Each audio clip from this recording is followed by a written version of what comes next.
Oh, you're here! I was just starting to wonder if I should send you clearer instructions. But then I thought, if I make my hints too obvious, it might get in the way of your travel plans. And then, just as I was pacing back and forth, agonizing over what I was going to do, you turned up here anyway. So, it looks like everything worked out fine. Hey, Nicole! You're so full of energy today! And words! You're so full of words! I'll take that as a compliment. All right then, are you ready to check out my next room?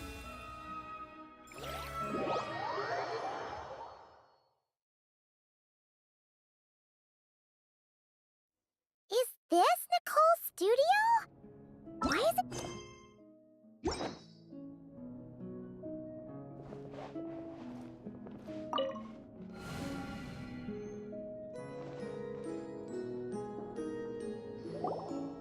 What the... Paimon almost had a heart attack being sucked in by a painting like that. Wait a sec. This place looks familiar.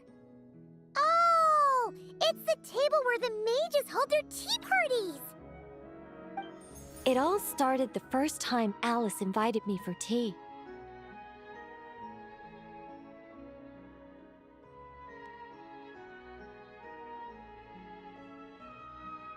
On that day, I didn't attend in person, mostly because back then, I still hadn't decided whether I really wanted to join the Hexenzirkel or not. Alice was the only one there who knew my true identity. She warned me not to say a word or let anyone else discover who I was.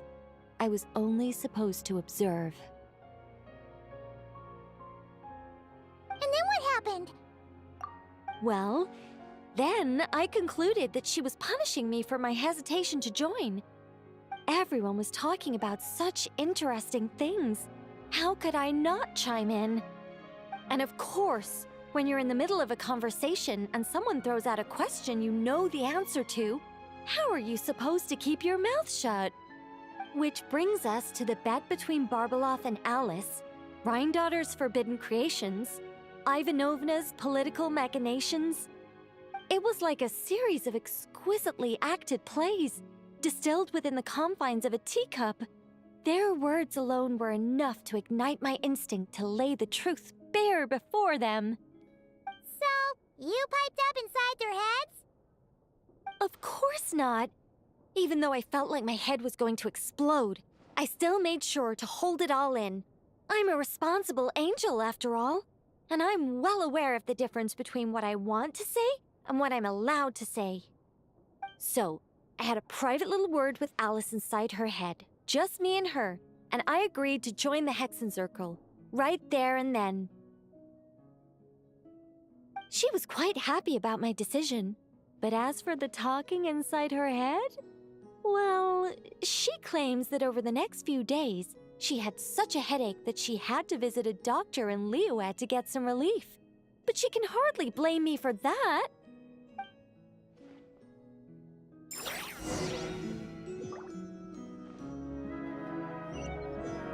How about we go look at the other frames? Paimon's starting to feel like she needs some relief, too.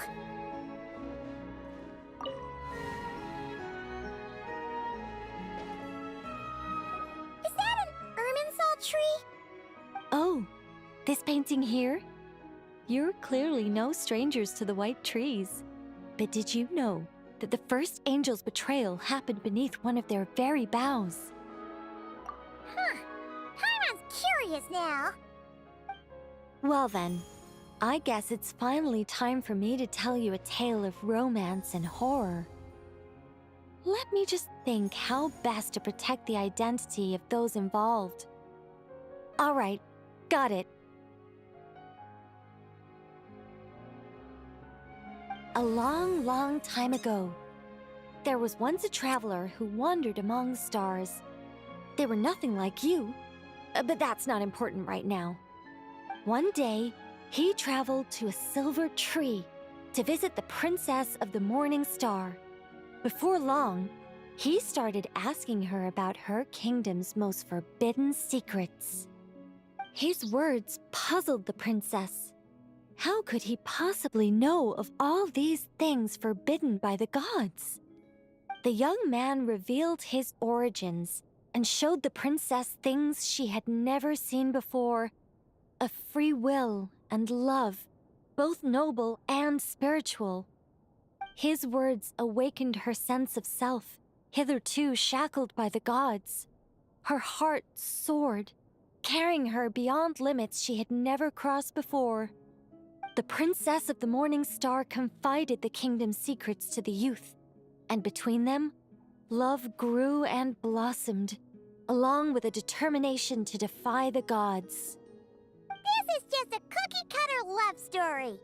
You said there'd be horror. Don't worry, Paimon. The horror's about to begin.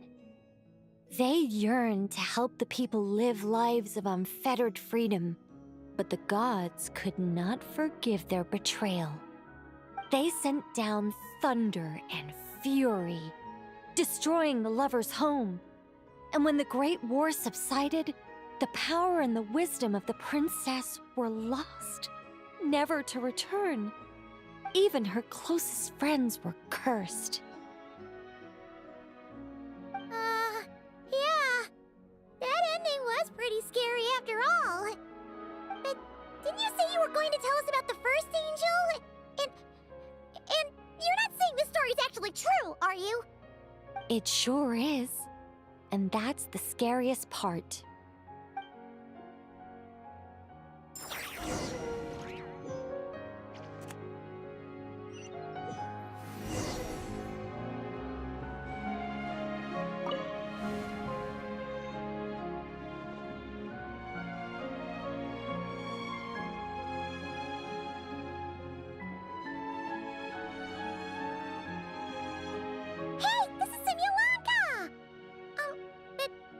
Why are there light novels from Yai Publishing House all over the floor? Well, on the subject of my literary enlightenment, my greatest inspiration of all is none other than Lady Anya herself. She was the last to join the Hexenzirkel, and yet the first to leave. I loved all of her stories, whether it was just an idea or a fully fleshed out manuscript. Anya was always so skilled at making her readers gasp with joy. Hexenzirkel discussions rarely stray far from magic, and it's my belief that Anya possessed a unique magic of her own. She could weave love and compassion into words and stories that would touch the hearts of others. I asked her for tips on how to write compelling tales. She taught me a lot of tricks and techniques, but in the end, my biggest enemy has always been myself. That's one way of putting it. Communicating through thought is so much more convenient. I guess even angels can succumb to laziness.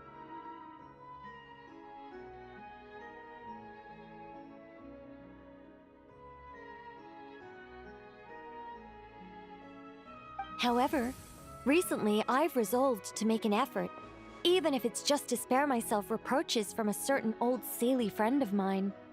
Ooh! Does that mean we're finally gonna get to read something you've written? Who said anything about writing? I'm talking about buying popular works from the last few centuries to flip through in my spare time.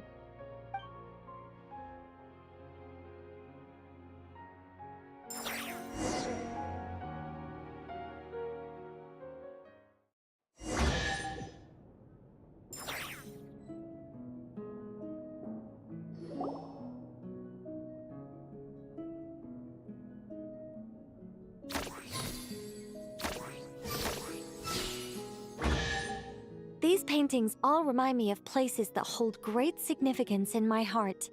And now, the studio has been fully restored. All right, go ahead and claim our reward. What? Don't look at me like that. Of course this reward is ours. You're not going to leave this chest unopened, are you? I can't let you leave if you do. Besides, after telling you so many stories, don't I deserve a reward of my own?